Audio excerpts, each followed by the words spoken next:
Aku tidur cuma 5 menit, tapi aku bangun di tempat yang gak seharusnya ada.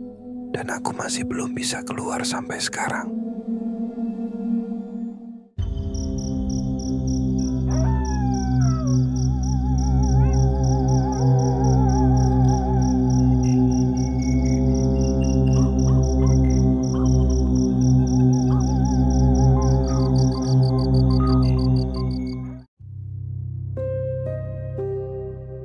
Nama aku Raka.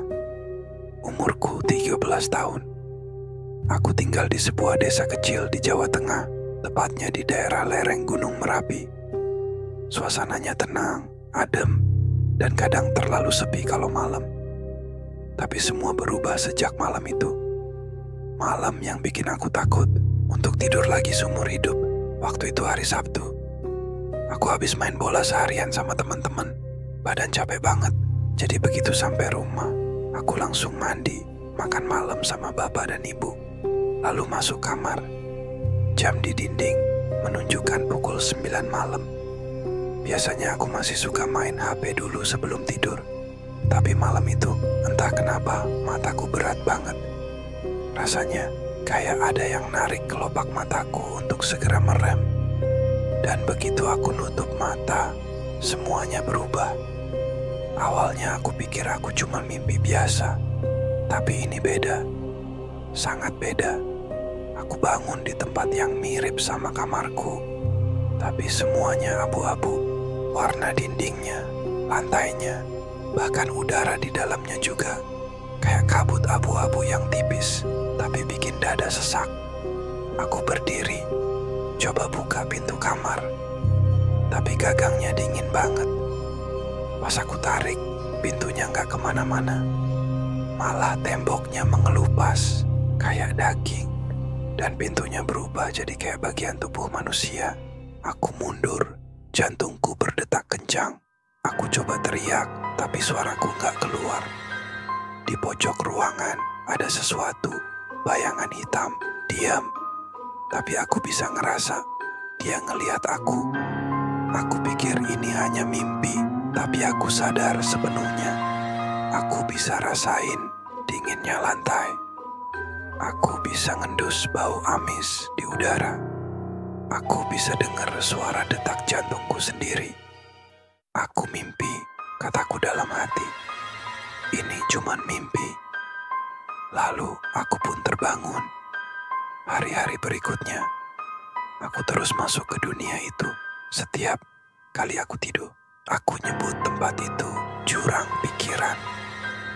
Setiap malam, dunia itu berubah. Kadang aku bangun di lorong sekolahku yang gelap, tapi semua papan tulis dipenuhi coretan merah seperti darah.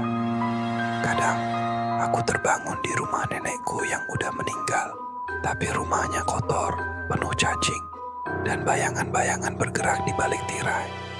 Tapi yang paling bikin aku takut adalah sosok itu. Dia selalu ada.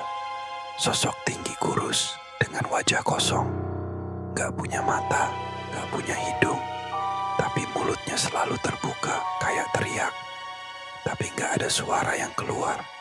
Dia cuman berdiri. Kadang di pojokan, kadang di balik cermin, kadang di atas lemari. Aku tahu dia ngamatin aku.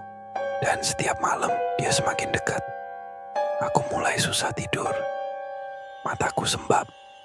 Aku bilang ke ibu, tapi dia cuma pikir aku stres karena sekolah. Aku cerita ke teman-teman, mereka ketawa. Kamu kebanyakan nonton film horor, tapi aku tahu ini nyata. Karena setiap malam, aku bawa bekas luka dari sana ke dunia nyata. Suatu malam, aku lari dari sosok itu di dunia mimpi. Aku tersandung, jatuh, dan tangan kananku luka. Pas aku bangun, tanganku beneran ada bekas goresan panjang. Aku tunjukin ke ibu, tapi dia bilang mungkin aku ngelakuin itu sendiri waktu tidur. Tapi aku tahu aku nggak mungkin. Aku tidur pakai selimut dan kukuku pendek. Aku mulai mikir, aku mungkin nggak tidur. Aku terjebak. Sampai suatu malam, aku dengar dia bicara. Di dalam mimpiku, sosok itu lebih dekat dari biasanya. Wajahnya tepat di depan wajahku. Aku bisa rasain napasnya. Suaranya seperti desis ular, tapi ada gema menyeramkan. Dia berkata, "Kamu bukan tidur, Raka. Kamu terjatuh. Dan sekarang kamu harus bangun." Di tempatku, aku bangun dengan teriakan. Tapi bukan di rumahku. Aku bangun di tempat yang sama, abu-abu, dingin, dan ada cermin besar di depanku. Tapi yang aku lihat di cermin, bukan aku. Itu wajah Raka. Tapi dia tersenyum. Tangannya melambai ke arahku. Dan aku sadar yang ada di dunia nyata sekarang bukan aku, tapi dia. Sejak malam itu aku gak pernah benar-benar bangun lagi. Aku terus terjebak di tempat ini. Dunia abu-abu yang makin hari makin menyempit. Dindingnya kini bergerak seperti daging hidup. Sosok itu sekarang gak jauh dariku. Dia di belakangku. Selalu. Dan aku tahu dia hidup di dunia nyata sebagai aku.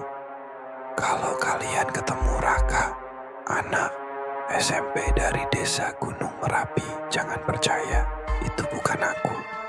Aku masih di sini, tidur, dan berharap suatu hari kalian akan dengar suara aku lewat mimpi kalian.